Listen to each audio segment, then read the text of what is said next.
नमस्कार. संवेदनशील लोक परस्परांतील संबंध नेहमी जपतात, तर व्यावहारिक लोक आपापसातील संबंधांचा प्रसंगानुरूप बरोबर फायदा करून घेतात आणि व्यावसायिक लोक फायदा होण्याची शक्यता असेल तरच एखाद्याशी संबंध ठेवतात. मोरपंखात रंगांची गुंतागुंत असूनही त्यांच्यासारखं अप्रतिम सौंदर्य त्यांच्याकडेच असतं.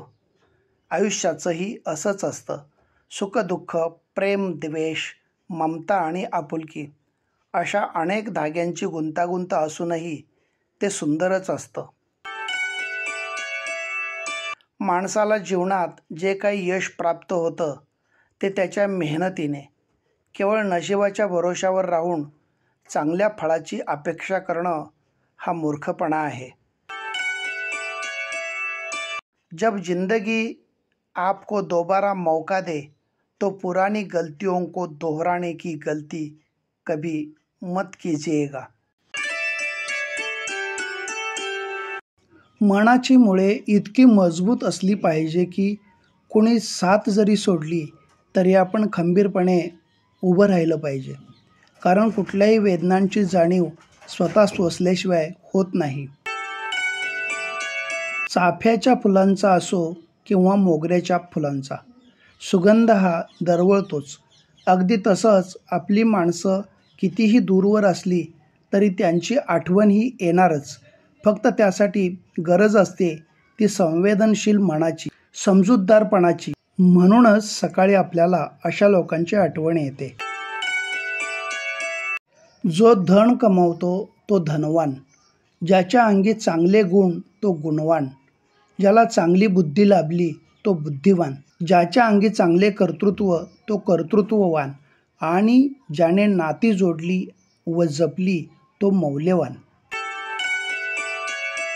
कुछ लोग अपनी अकड़ की वजह से कीमती रिश्ते खो देते हैं और कुछ लोग रिश्ते बचाते बचाते अपनी कदर खो देते हैं.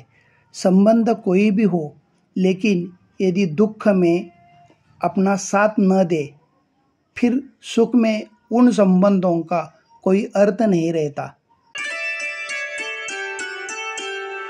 जीवनात आपल्याला यशस्वी व्हायचंय तर सर्वप्रथम आपल्या प्रयत्नात आणि परिश्रमात चिकाटी पाहिजे आणि खरा दमही पाहिजे. वेळ आणि नशीब यांचे काही फारसे नसते, ते तर बदलत असतात. निस्वार्थीपणे केलेले कुठलेही कार्य सार्थकी लागल्याशिवाय राहत नाही. भक्तीचं फळ केवळ तिथंच मिळतं जिथं स्त्रीशक्तीचा छळ नाही तर त्यांना जगण्याचं बळ दिलं जातं. जोपर्यंत तुम्ही फायदेशीर आहात तोपर्यंत तुम्हाला सगळे चांगलं म्हणतील. ज्या दिवशी तुमच्याकडून फायदा बंद होईल तेव्हापासून बदनामी सुरू करतील. घडलेले प्रसंग आपल्याला अस्वस्थ करत नाहीत, तर त्या क्षणी आपण जो अर्थ लावतो तो अर्थ आपल्याला अस्वस्थ करतो. समय पर समय देने वाला व्यक्ति समय पर मिल जाए तो समय को अच्छा होने में समय नहीं लगता.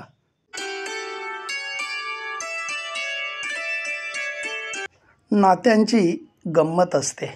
नेहमीच्या कौटुंबिक नात्यांशिवाय काही नाती जोडली जातात.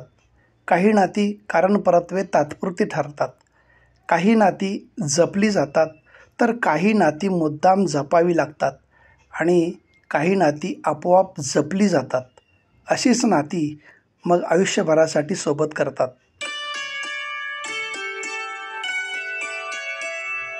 नाणी नेहमी मोठा आवाज करतात, मात्र नोटा अतिशय शांत असतात.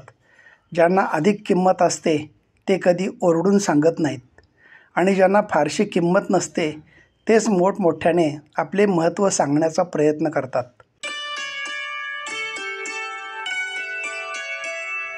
जपणं आणि साठवणं यात खूप अंतर आहे. साठवली जाते ती संपत्ती आणि जपली जातात ते आपली माणसं.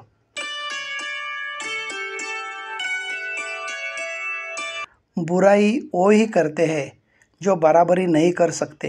बस एक तजुर्बा लिया है ज़िंदगी से। अपनों के नज़दीक रहना है तो खामोश रहो, और अपनों को नज़दीक रखना है तो कोई भी बात दिल पर मत लो।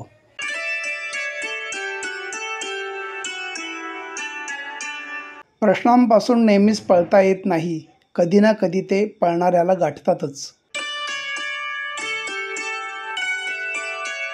आपल्याला मानसिक त्रास तेव्हाच अधिक होतो जेव्हा आपली बाजू सत्य आणि बरोबर असूनही ते सिद्ध करण्यासाठी आपल्याला संघर्ष करावा लागतो.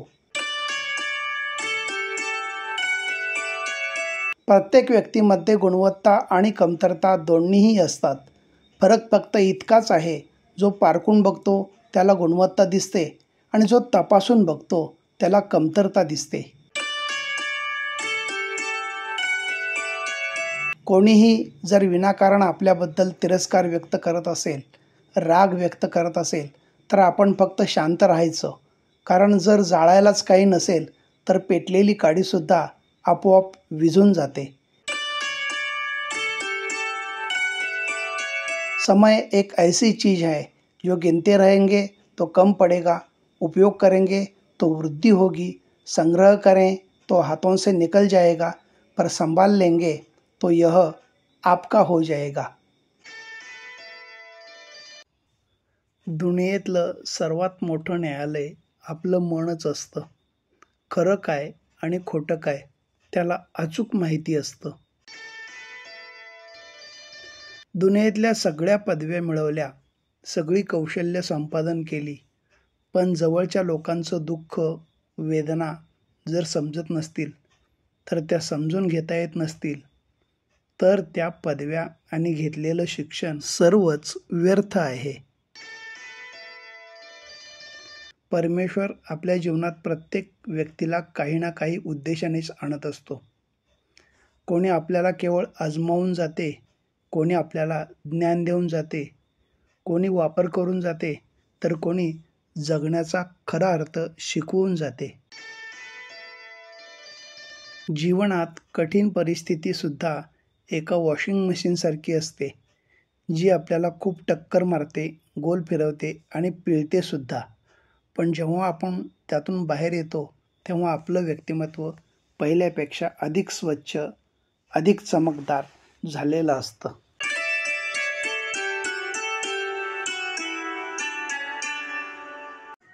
चांगल्या मैत्रीला वचन आणि अटींची गरज नसते.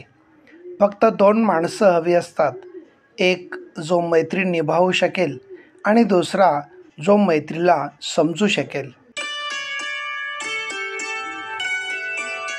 परिपक्वता म्हणजे तुम्ही किती ज्ञानी आहात, किती पदव्या घेतल्या अथवा कोणत्या पदावर कार्यरत आहात, तुमचे वय किंवा तुमची श्रीमंती किती आहे यावर ती अवलंबून नसते. त्यापेक्षा तुम्ही कोणत्याही कठीण आणि प्रतिकूल परिस्थितीमध्ये किती संयमाने, शांतपणे ती परिस्थिती हाताळून यशस्वी होता, हीच खरी परिपक्वता होय. आत्मविश्वास, संयम, दातृत्व, धाडस आणि सहनशीलता या आपल्या शरीरातील अदृश्य शक्ती आहेत. त्या नेहमी जागृत ठेवल्या की आयुष्याचा प्रवास हा यशाचा राजमार्ग झाल्याशिवाय राहत नाही. धन्यवाद.